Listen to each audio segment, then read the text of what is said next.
Hi, and hello. Welcome back to the Transforming Basketball Podcast. I'm Adam Omoshensky. For the last time, I will be opening up in that fashion. I'm going to take a step back from the podcast. I've really appreciated my time, but I've just started a master's in strength and conditioning. And to really give the podcast justice, I just simply do not have enough time to give the guests and give a thorough research to the people I'm researching and put together a quality product for those out there listening. So I wanted to take a step back at this time and really focus on my education in strength and conditioning and pass it over to somebody else to take over hosting duties. So I'll let Alex introduce that person. Absolutely. Before we go on to that, Adam, I think it would be great for you to share actually what it is you're doing and what your master's is going to be on. My master's is in strength conditioning and coaching practice. It's actually through a very famous track and field organization called Altus. They're very systems oriented and they're very familiar. We just had like a little coursework on ecological dynamics. So it's a pretty thorough education. It'll be about a year and a half, and after that, I'll just have options to expand my coaching role beyond the court. It's funny, I'm hoping to pop into Altus next week when we're in Phoenix, but you've done an amazing job holding down the fort, Adam. I think it's always cool to see what transforming everyone involved keeps going on to really cool things, which is exactly what I wanted when we started this. So we have George Vaz joining us right here on the podcast, and I'm really excited to announce George as our new host. And it took me several weeks to decide because we first started talking about this a month ago when you realized the workload, Adam. And there are lots of different options we could have taken this in. I think interest in transforming is as high as it's ever been. It's easy to say that, but George is really someone that to me is the perfect example of what a coach can be when you really commit yourself to the transforming principles and this way of viewing the game and coaching. And it was only a year and a half ago where George didn't know about CLA, and now he's a professional coach. So, with no further ado, George, it's a pleasure to have you here on the podcast. Thank you for that introduction. It's great to be here. I look forward to obviously learning, being a part, hosting the podcast and learning from all the amazing guests. I love the direction that the podcast has gone. And also, Adam, I think that your PhD is perfect for you, literally tailor-made for what you want to do. 100% agree.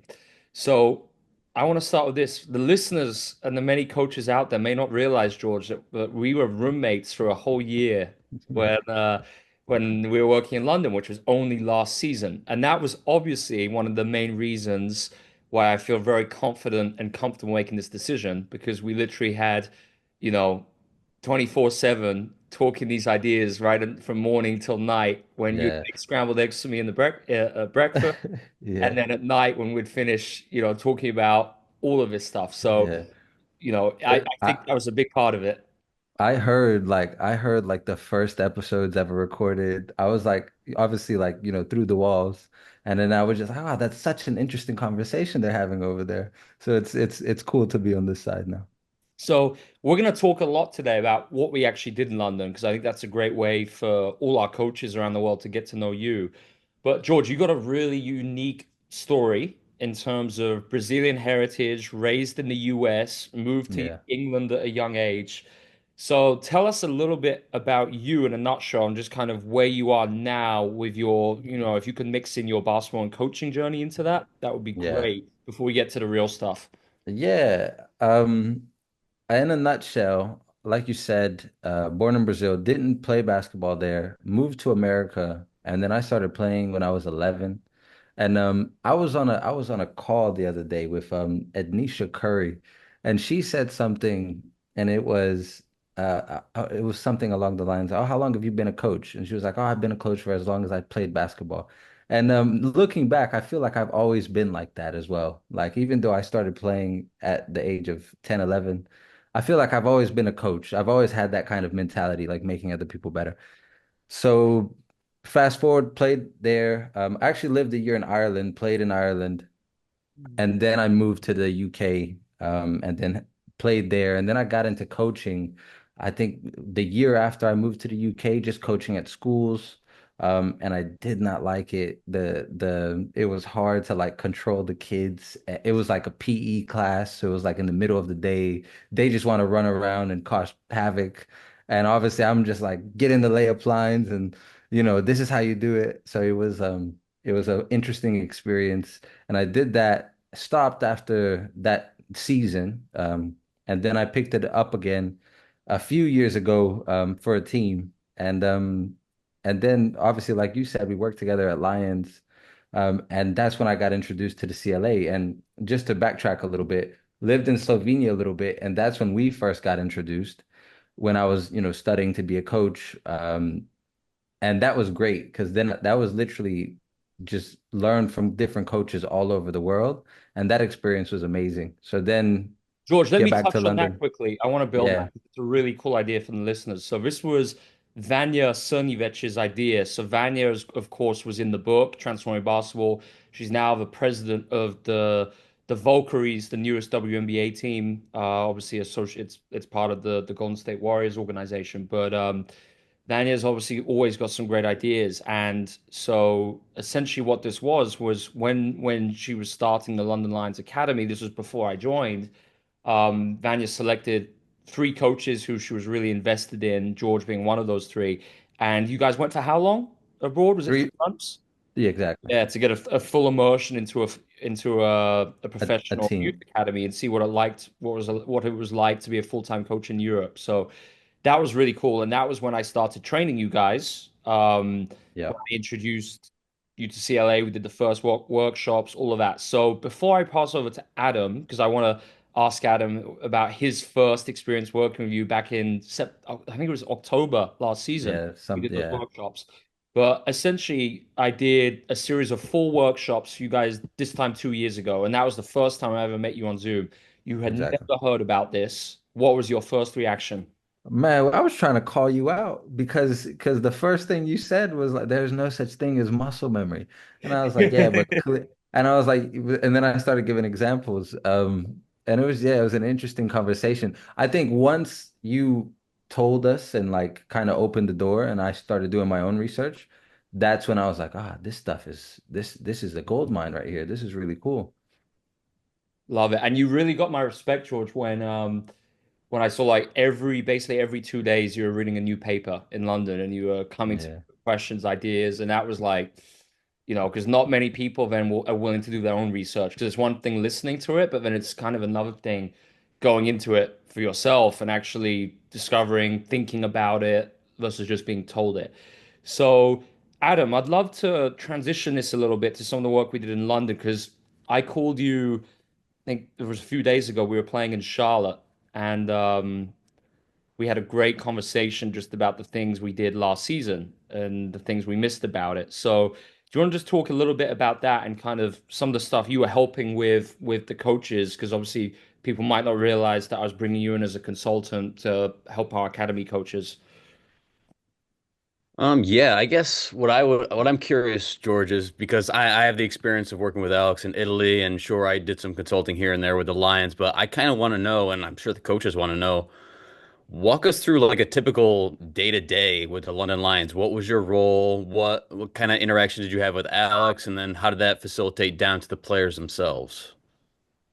Ah man, it was a full like it was a lot to be quite honest. It was fully and I mean that in the best possible way. Like there's a lot of learning that goes onto it. And and I think with Alex, he really takes the fluff out of everything. So when you take away the fluff, it's a lot of actual work that is really gratifying as well. So, we'll have like a morning meeting, morning catch up, usually around logistics. Sometimes it would be about principles of play with the youth teams as well. Then we'd have an afternoon practice.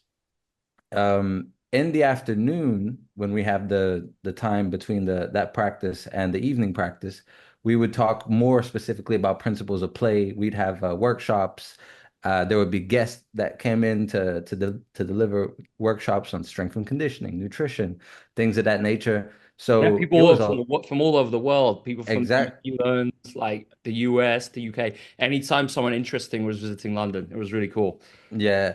And that was like it's crazy because, you really, I mean, I say this for myself. I really took it for granted, not for granted because I applied myself as best as I could, but I just imagine like, oh, it's always going to be like this. People are always going to invest in your knowledge, right? So I'm like, oh, this is great, but it's, it's not the way it is. So I like the London Lions experience was amazing just because of all that we learned, not only in the workshops and all that, but at practice.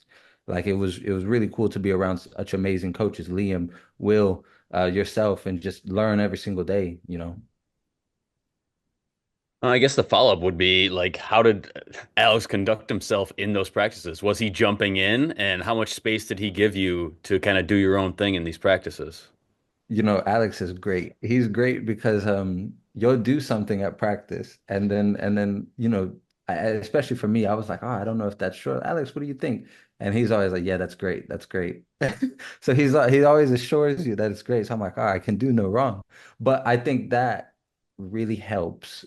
Like and I remember one of the things on my coaching development plan was think outside the box. So create exercises and games where it's different. Like because I'm like, okay, I don't want to push the boundaries too much. But Alex was like, no, push it. Like let's go all the way in. And I think that was really helpful for him to always phrase things in a way like, oh, that's great. What could be better? But like never like, oh, let's not try that again kind of thing. So that was really helpful in my development for sure. Give me an example of you pushing the boundaries, George. I was just like scoring systems. I would invent random games. I remember I've done so many things that just didn't work, but then vice versa, a lot of things that do work up to this day as well.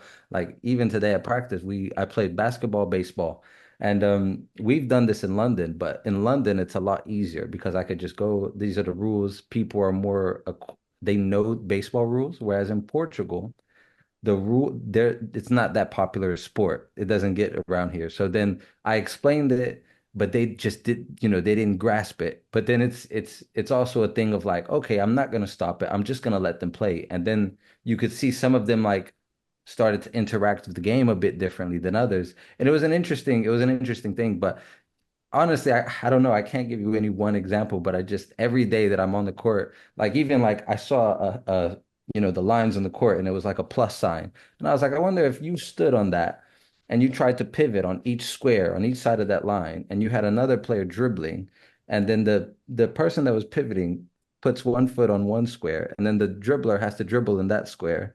Like, would that be a good game to teach like, jabs and stuff, or like, just pivoting? But we didn't get a chance to try it tonight. But yeah, just always kind of like thinking outside the box. I love that. George, talk us through because you mentioned the coach development plan. I thought that was really interesting. Yeah. Everyone on the podcast now is familiar with the concept of a PDP. We call it a player development plan. So we've spoken about that quite a bit. But talk us through kind of what a CDP looks like and the kind of the way we presented it.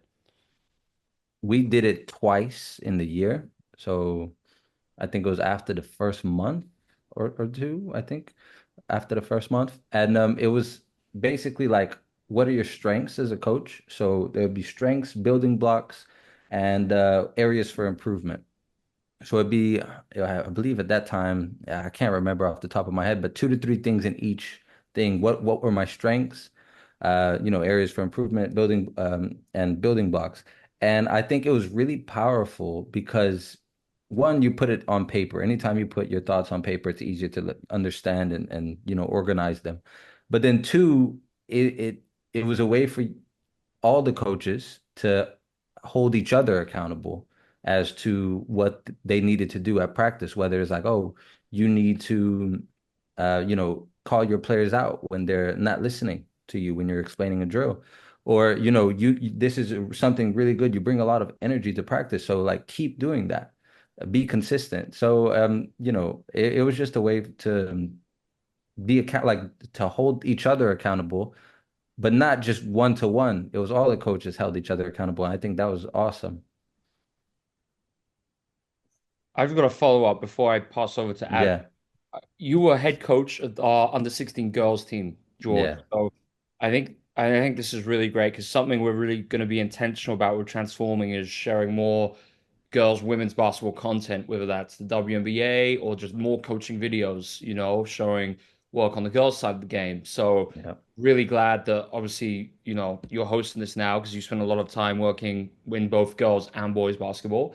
But let's talk about principles of play that, I think under 16s, that's perfect. That's, very similar for all the high school coaches we have listening to this. Yeah. So let's, talk us through some of the principles of play and maybe some of the biggest problems that we had that we discovered with the team throughout the year in terms of things we couldn't get them to do, and then maybe how we resolved that, how we solved it throughout the season.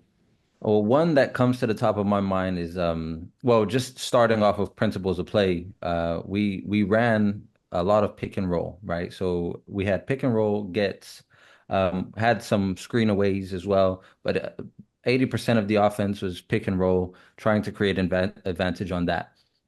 What would happen is teams would pressure us, and under 16 girls, the team at the time couldn't deal with the pressure, would turn the ball over. So the way we did it, we looked at that, and this is, just one example. It was every game that we would play at practice, whether it was a 2-on-2, 3-on-3, we would start 5 seconds handling pressure as an example, like, different things like Stay that. But alive. Yeah. Yeah. to focus on targeting that rate limiter for our team. And you know, then the next EYBL tournament. So we had the first EYBL tournament, and then over time, as we played our next games, you could see that the girls didn't turn the ball over. And it's crazy because it was the first year of the academy, and those girls had never played outside of the UK, so the competition was different. So we'd have games like a lot of turnovers, a lot of turnovers. But over time, you would see the turnovers go down and down, especially the unforced turnovers or the turnovers where they're just dribbling and, run into two defenders. Um, so those are like some things that we did to deal with the handling ball pressure. But we'd have, we'd have full court press. We'd call 100 to be 100 on. Remember. I mean, there's so many things on that principle that we use principles of play. The main thing is that we with offense, especially the red offense, it was triggers. So we only use triggers for our red offense, and then we would combine triggers sometimes, on a dead ball, Yeah. because at that age, I think it's more important for them to create the advantage and be comfortable creating the advantage than to, memorizing these patterns. But more importantly, how can I see the pocket pass and make the pocket pass? How can I see that help defender coming through to take away the pocket pass and make the skip pass? And then it's interesting as well with the younger age group because they don't have the strength, some of them, to make that, that skip pass over the top. So, what can we do? What are some solutions? So it was interesting to deal with that age group. It's really interesting. And George. Just sorry to cut you off, but you just got yeah, me my head thinking about this. So we obviously play with we had three pick and roll spacings, I think, maybe four. So we had rub. or Yeah, we had rub in the middle. So two side behind, single side ahead.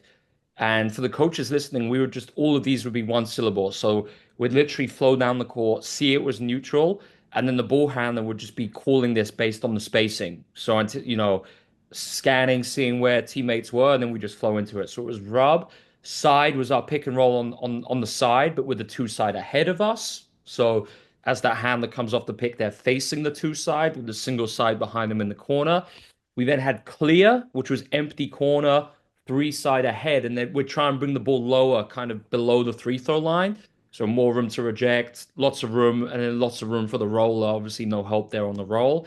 And then it was angle. I think our last one was basically a step up, that single side corner coming out of it. So those were our yeah, four basics, and that was, as George says, that was 80% of the offense. But we were so good because we just had our coverage solutions again. And at that age group, it was pretty much all switching or all drop that we saw. That was it. So we just got really good yeah, show it teaching exactly. crack and slip, reject, flip, um, relay pass. The relay passes were amazing. And that was something we found because a lot of the times the defenders would just collapse completely and tag and the players didn't have the strength to make that skip pass.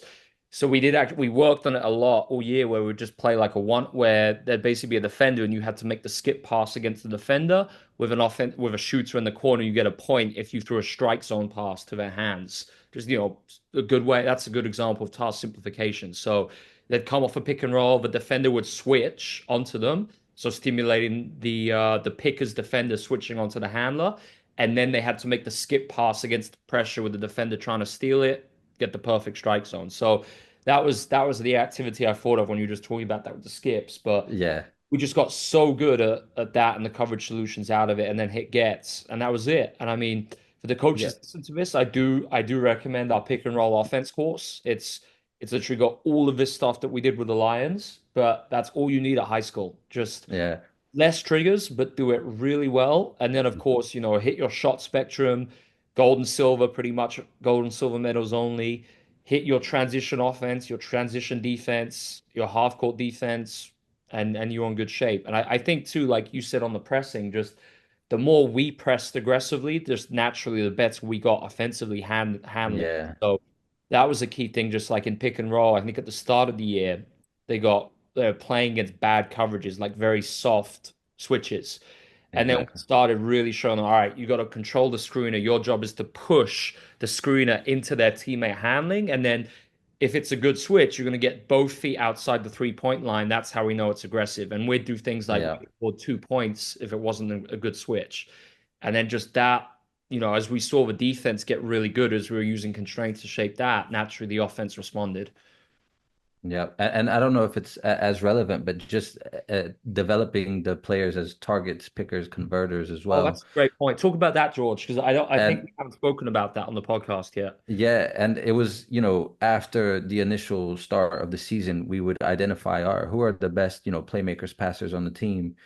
That became our target players, and then who are, the best pickers, usually the taller, stronger girls, and then who are the best converters, who can put the ball in the basket, who can, read the defense, make the ghost cut if it's there, push, pull, play off ball, like that.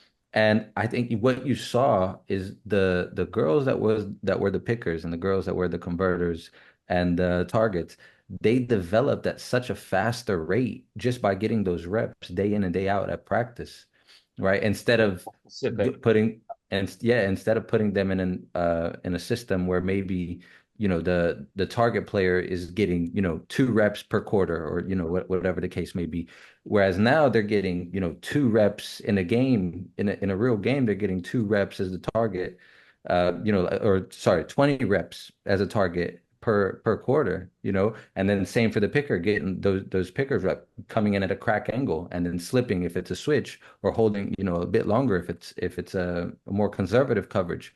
So that was super helpful.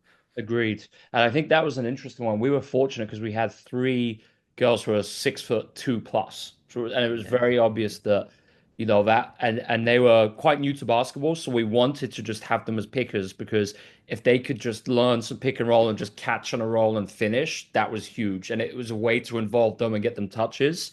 They want, but I think for the coaches listening, if you have, of course, if you have play, you might have your tallest players who are the best advantage creators out of triggers, or maybe they're the best prospects long term, make them the targets, right? If you think that they can play that position long term, absolutely. And how we phrased it to the players, we said, even if you're not a target player, it's nothing to do with the best player. It's about putting you in the roles to be the most successful. So you might be our top scorer playing as a converter because you're the best shooter and you're the best player at attacking closeouts. So I think just having that conversation, of course, you might have players who are multiple roles, but I think it was great just because it gave more structure to the conceptual offense. It gave the girls more clarity. And in practice, we were able to, when we did like breakdowns, like you'd take one group, sometimes one, and I'd take the other. It was really easy to create focused activities based on what they were doing in the game. Yeah. And then just to add as well to that, if you go transition offense, we would have players that could, that were our converters or our pickers, but they would rebound and then bust out dribble and create advantages like that. So it Great wasn't point. always like, oh, give the ball to the target player, but it Great. was it was more so like in the half court when we're neutral and they recognize that we're neutral, we give it to the targets. That's a great point. And then, Adam, we didn't do that in Italy, but I think that's one thing I wish I did because naturally it happened where, Linus and Jamie as the guards got a ton of the reps, but I still think, it's like creating and triggers at the end of the day, it's not for everyone. Um, so it's good. It's worth having that conversation, I think, if you're a head coach of your team.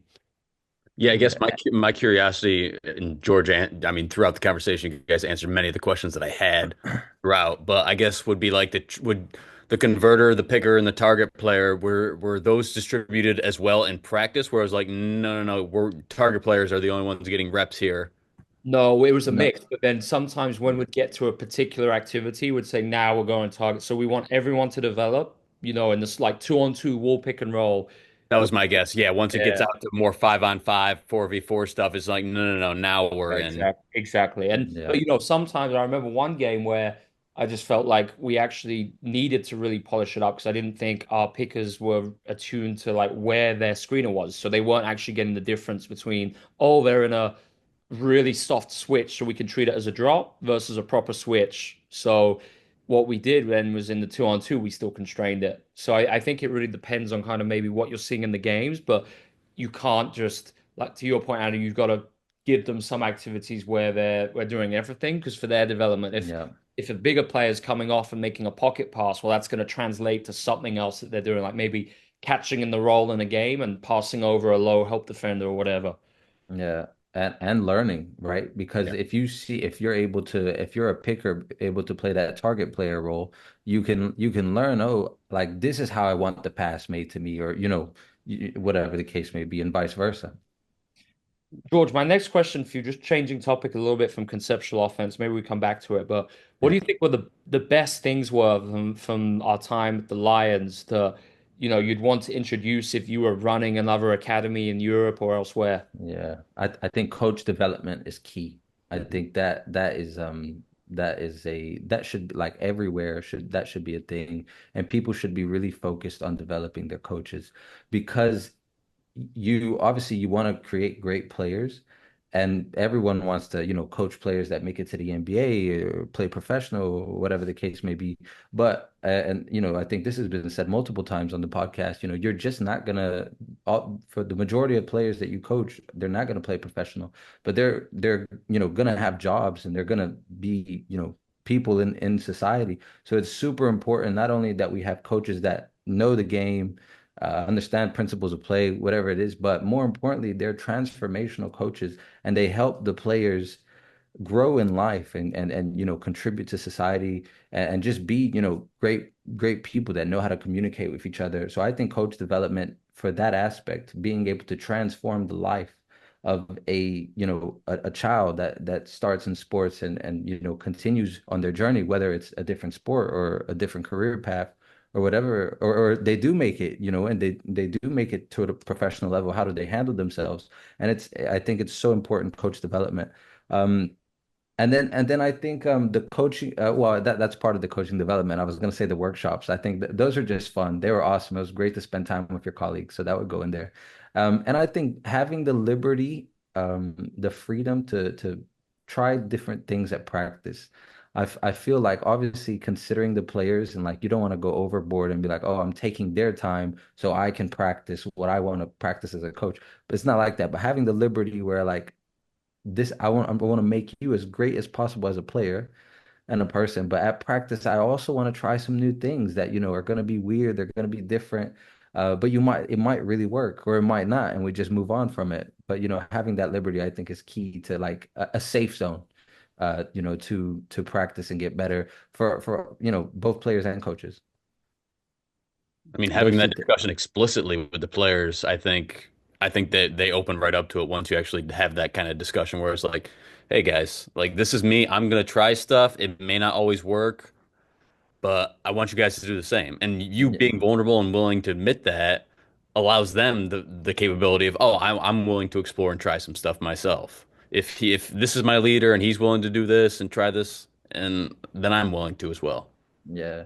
And I think being able to when we started the Lions, when we were well, not when we started, but when we were there at the start, we really told the players about the CLA, how we're gonna do things. It might be a little bit different for them to be open-minded. And I think that was great for them as And the well. parents, For yeah, whole presentation and to them. Yeah. and the parents, because they would come, they would watch practices, especially for the younger age groups, and they would be like, "Oh, this is different." But their children are having so much fun. They're developing their leadership voice. They're learning to communicate with each other in a way that's constructive and not destructive. So I think it was invaluable experience for those players, but also for the parents to see those, their children learn those life skills. And George, it's pretty funny because, obviously I like keeping these episodes pretty punchy and short. So I'll let Adam ask one last question after this. But I don't think we've ever said why people listening to this are probably like, well, if the London Lions sounded so amazing, why is everyone not still there?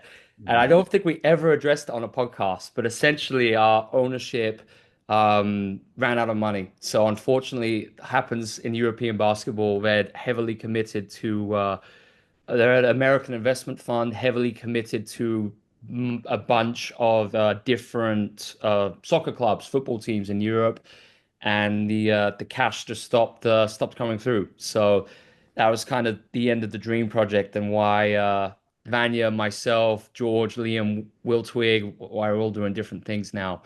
But I love that you hit on transformational coaching, and I think by the time this episode is out, George, you'll have done your masterclass in the membership community Yeah. on the just practical applications of how you can be transformational, what that actually looks like in your practice and in your program. So yeah, I'm really looking forward to watching that. Yeah. No, I'm looking forward to it as well. Yeah. I guess my final question is more for the listeners more than anything else, and that is, what are your plans for the podcast, George? How do you plan on transforming basketball podcast? I don't know. I mean, I want obviously I think it comes natural the passion and the love for not only basketball but for learning about basketball. And I think it's like I don't know if obligation is the right word, but it's almost like a um Joe Mazzulla said this. I get to give back to the game that has given me so much.